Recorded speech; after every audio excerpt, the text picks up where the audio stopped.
अंकित और अनु भाई बहन थे।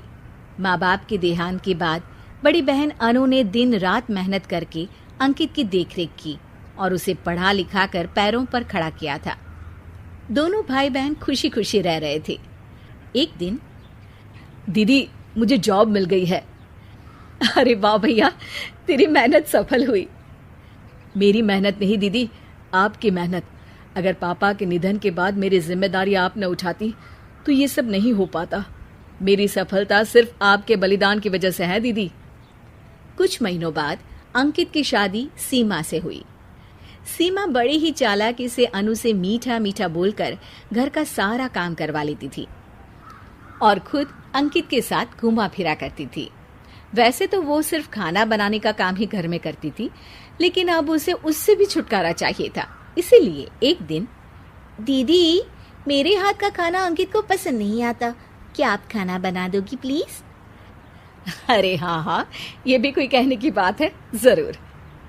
सीमा इस बात से मन ही मन बड़ा खुश होती है और अगले दिन के झाड़ू पोछे के काम से छुटकारा पाने के लिए एक और तरकीब लड़ाती है।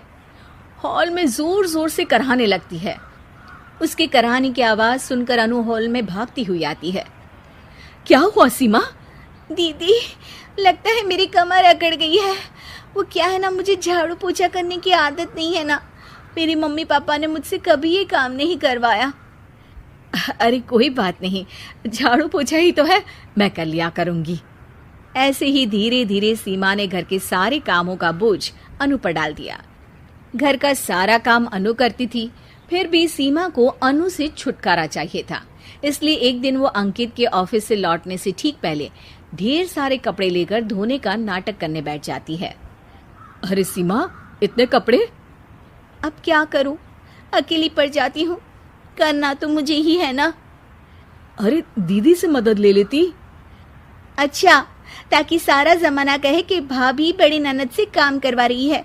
और वैसे भी दीदी ने तो साफ कह रखा है मुझे कि तुम आज जो भी हो सिर्फ उनकी वजह से हो, इसीलिए अगर उनके बनाए इस घर में रहना है तो काम करना ही पड़ेगा। ये सब सुनकर अंकित को बहुत गुस्सा आ गया। उसने अनु को बुलाकर कहा, दीदी ये घर पापा ने बनाया था और इसमें मेरा भी हिस्सा है और मुझे वो चाहिए। ये सुनकर अनु को बुरा तो लगता है, मगर वो दूसरे ही दिन घर का बंटवारा करने के लिए वकील के पास चली जाती है। वहां से लौटते हुए अनु का एक्सीडेंट हो जाता है, जिससे वो दोनों पैरों से अपंग हो जाती है। अब मजबूरन उसकी पूरी देखरेख सीमा को करनी पड़ती है। एक दिन सारे कामों से थक कर सीमा अंकित से कहती है, अजी सुनते हो, अब मुझसे तुम्हारी ये बहन की सेवा ना होगी। अगर कल तक तुम इसका बंदोबस्त नहीं करते तो मैं घर छोड़कर चली जाऊंगी। अरे ये कैसी बातें कर रही हो, इस हालत में वो कहाँ जाएंगी? मैं कुछ नहीं जानती, बस कल ये इस घर में मुझे दिखनी नहीं चाहिए। अंकित अपनी बीवी की जिद के आगे हार मान लेता है और अनु को शेल्टर होम में छोड़ आता है। 3 महीने बाद, अजी सुनते हो, ये आपके लिए एक पार्सल आया है, ये लीजिए। अरे इसमें तो घड़ी है और एक चिट्ठी भी है। दिखाइए तो। अरे वाह, बड़ी ही सुंदर घड़ी है, लेकिन ये आपको भेजी किसने? पता नहीं, शायद चिट्ठी में कुछ लिखा हो। आशा करती हूँ ये घड़ी तुम्हें पसंद आएगी। रक्षाबंधन की बहुत शुभकामनाएं, तुम्हारी दीदी अनु। चिट्ठी पढ़कर अंकित की आंखें भर आती है। मैं दीदी को लेने जा रहा हूँ सीमा। अरे घड़ी भेज तो दी उन्होंने, अब क्यों जाना उनके पास?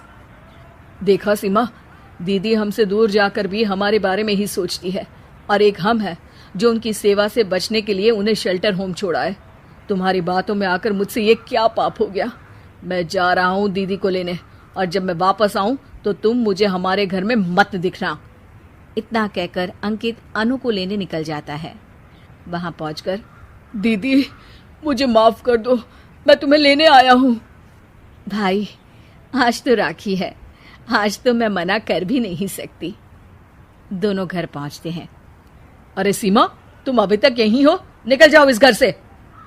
अरे वाह अंकित, फिर वही गलती कर रहे हो तुम। सीमा, तुम कहीं नहीं जाओगी। दीदी मुझे माफ कर दो, मुझसे गलती हो गई। सीमा, आज ये समय माफी मांगने का नहीं है, राखी की तैयारी करने का है। चलो तैयार हो जाओ, तुम्हारे भैया के घर भी तो जाना है ना। ये सुन सीमा अनु के गले लग जाती है।